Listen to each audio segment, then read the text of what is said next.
Hello, Jacob. So I have chosen the subject dystopia, and I will begin with a definition. It is an expression people use to explain a society gone wrong. It could be a government that splits the society into sections, or robots taking over the world. It could be great suffering and injustice towards society. It is a fictional world and can be expressed both as novel or films.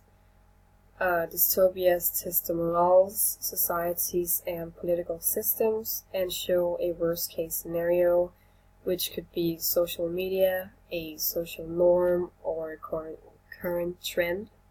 It is often totalitarian or post-apocalyptic. And I will characterize some things that defines the dystopian genre.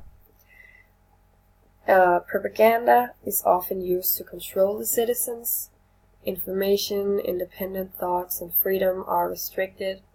A figurehead or concept is worshipped by the citizens of the society. This could be a divine status or a big brother-like world. Citizens are perceived to be under constant surveillance. Citizens have a fear of the outside world. They live in a dehumanized state, and the natural world is banished and distrusted. And the citizens conform to uniform expectations. Utopia is a very good society where everything works great.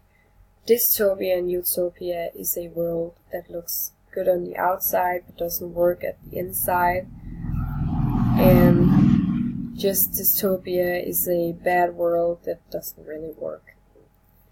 And even though dystopia originated in the late 18th century, it is still used very much to this day. Examples of this could be movies or books as V for Vendetta, Children of Men, The Hunger Games, and Divergent.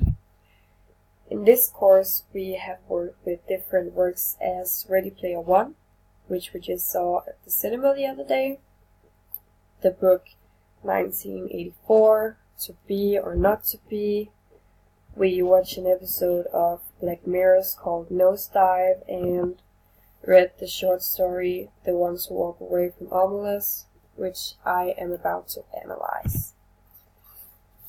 So, as I mentioned before, the short story is called The Ones Who Walk Away from Omelas and was written by Ursula K. Le Guin. The short story was published in 1973 and is a dystopian utopia. In this short story, the narrator only mentions this quote: Omelas sounds, in my words, like a city in a fairy tale, long ago and far away, once upon a time. And this does not give much information about the time scale, but it shows how this story happened in the past. In this short story, there is not directly mentioned any characters, only collectively, meaning the citizens of the city Omelas are portrayed as a united character. There is mentioned different kinds of people, but they are not individualized. As shown in this quote, some were decorous, old people in long stiff robes of mauve and grey,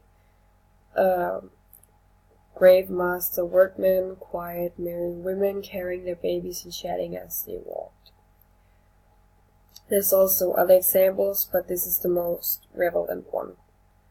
However, the narrator is very important for the story because he or her is the one to inform the reader about the city, even though the narrator doesn't know much about the city as well. But there is one person who stands out, even though I wouldn't say the person is directly a character though. It is the abused child, who the citizens believe is the reason for all their happiness. It is not mentioned whether the child is a boy or a girl, and the only thing the narrative tells the reader about is how horribly the citizens treat this child, even though it hasn't always lived in the room. As in this quote, the people at the door never say anything, but the child who has not always lived in the tool room can remember sunlight, and its mother's voice sometimes speaks. At some point, this child was free and liberated as all the other citizens. The child is mentioned as it throughout the story. Quote, in the room a child is sitting. It could be a boy or a girl. It looks about 6, but actually is nearly 10. This could be because the child doesn't really matter to the citizens. They do not want to individualize this child because they do not see it as a child. They picture it more like an animal, or maybe just think of it as a way of having a great life. They make the child seem inhuman and unworthy of life. And when this child dies, it will probably be replaced with another, which also indicates that they do not live long enough to matter to someone or have the right to become an individual. The ones who actually care about the way things work with these children are the ones who leave Omelas. These are the ones who are selfless individuals with a moral code and see the lack of humanity in the city. I think those who leave Omelas are the ones with the most power of them all. They can see what's going on, and if they cannot change it, they walk away from it, even though that isn't much better, to be honest. But you could always walk away from it. The title indicates how we should all walk away from Omelas. If there is no humanity there, there is no reason for it to happen. There is no reason to stay. And I did a little research, and this story was written at the same time people began to make movements for the civil rights, but also at the same time as the Vietnam War was happening. Jesus Christ. Maybe the child could symbolize the American soldiers who got PTSD and never recovered from the war. So the most important theme in this short story is morality and balance between good and evil. The writer of this story, Ursula, is trying to show how ridiculous it is that some people can live in paradise well knowing that others live in misery. In the story, it is not mentioned who feeds the child or if someone in particular keeps this child in the tool room. And has this child chosen to be sacrificed on its own and die as a saint, or did someone tell it to be? We don't know. So maybe the citizens just figured out how good things can only exist if bad things do too. So what if the child has to carry all the cruelness that could possibly happen just to secure the happiness amongst the citizens? I think that's where she wants to go, Ursula.